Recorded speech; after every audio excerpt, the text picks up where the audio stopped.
بسم الله الرحمن الرحيم إن الحمد لله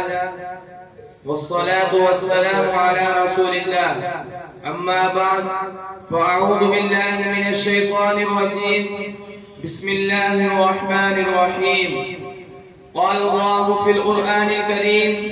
وإن كنتم في ريب مما نزلنا على عبدنا فأتوا بسورة من مثله وادعوا شهداءكم من دون الله إن كنتم صادقين صدق الله العظيم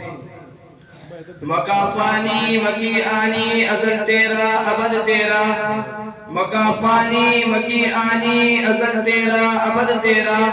خدا کا آخری پیغام ہے تو جاویدہ تو ہے جناب صدر حاضرین جلسہ اور عزیز ساتھیوں میں نے آپ حضرات کے سامنے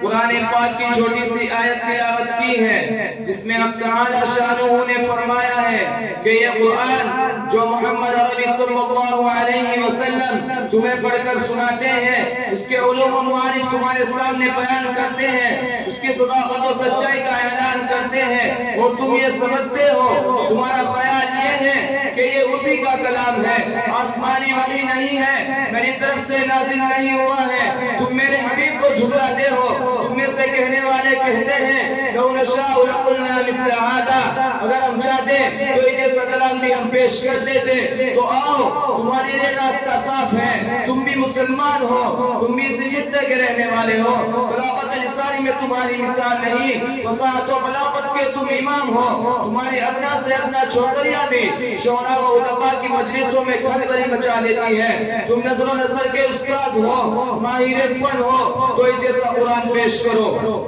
حضرات نبی صلی اللہ علیہ وسلم کی زبانی خداوند قدوس نے چیلنج کیا قل ان اجتمعت الانس والجن على ان ياتوا بمثل هذا القران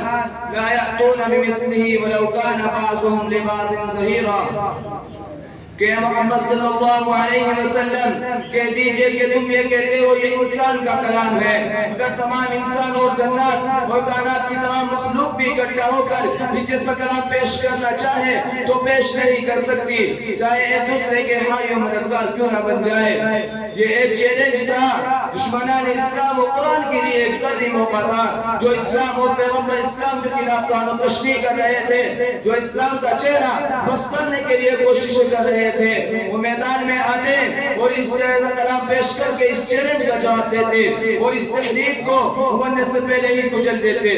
لیکن اس چیلنج پر سب کو صاف سن گیا وہ دشمنان اسلام کے چہروں پر ہوایا اڑنے لگی وہ سب ماہرین فن فصیح و بلیغ زبان دانی میں اپنا جواب نہ رکھنے والے حیرت میں پڑ گئے کس نے چیلنج کو قبول نہ کیا سب کی زبانیں گم ہو گئی پھر اب تعالی شانہ نے نیچے اتر کر فرمایا کہ اگر تم پورا قرآن پیش نہیں کر سکتے تو جیسی 10 صورتیں ہی بنا کر پیش کر دو اگر تنہا نہیں لا سکتے اپنے عالمی کانفرنس کر دو اکیڈمی بنا لو تمام حمایتوں کو بلا کر اس کا جواب پیش کر دو ارشاد فرمایا ام یقولون افترا قل فأتوا بعشر سور مثله مفتریات وادعوا من استطعتم من دون اللہ ان کنتم صادقین لیکن دوستو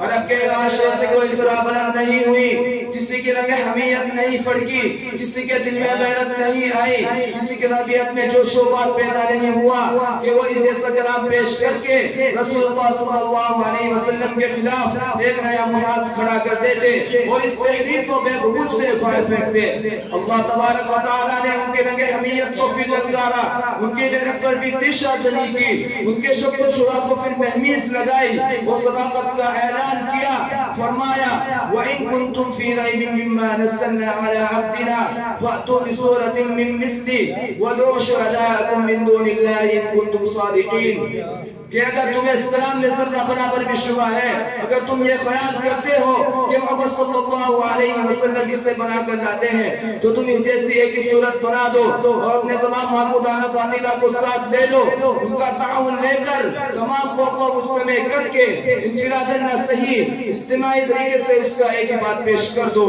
پھر اگلی صورت میں یہ چیلنج بھی ہے وَلَن تَفْعَلُوا قیامت تک تم پیش نہیں کر سکتے حضرات آپ رب قوم کی تاریخ پڑھئے وہ قوم جاہل اور ناخواندہ ضرور تھی لیکن اس قوم میں شعراء و خطبہ فصحاء و بلغاء کے جمع غفیر تھا، زبان پر ان کو مکمل عبور تھا، ان کا ادنا سے ادنا فرد بھی اپنی زبان کے جادو سے مسحور کر لیا کرتا تھا۔ اس کے ساتھ ساتھ وہ قوم بڑی و باہمیت اور حوصلہ مند تھی، ان کو لگانا ہنسی کھیلنا تھا، لیکن قرآن نے زبردست چیلنج کیا، پھر فرمایا وَلْيَأْتُوا بِحَدِيثٍ مِثْلِهِ۔ پھر ایک چھوٹی سی سورت اِنَّا أَعْطَيْنَاكَ الْكَوْثَرَ فَصَلِّ لِرَبِّكَ وَانْحَرْ إِنَّ شَانِئَكَ هُوَ الْأَبْتَرُ لکھ کر بابے پر آہستہ کر دی۔ یہ سورت کافی دن تک کعبے کے دروازے پر لٹکی رہی، لیکن وہ دشمنان اسلام، وہ تحریک اسلامی کو بے غبن سے اکھاڑنے والے، وہ محمد عربی اور آقا کے اصحاب رضی اللہ عنہ کے خون کے پیاسے، ان کا تو ایک سورت بنا کر مدعا حاصل ہو رہا تھا۔ بازی ان کے ہاتھ تھی، لیکن کہیں سے کوئی چھوٹی بھی آواز نہیں آئی۔ قرآن کا یہ چیلنج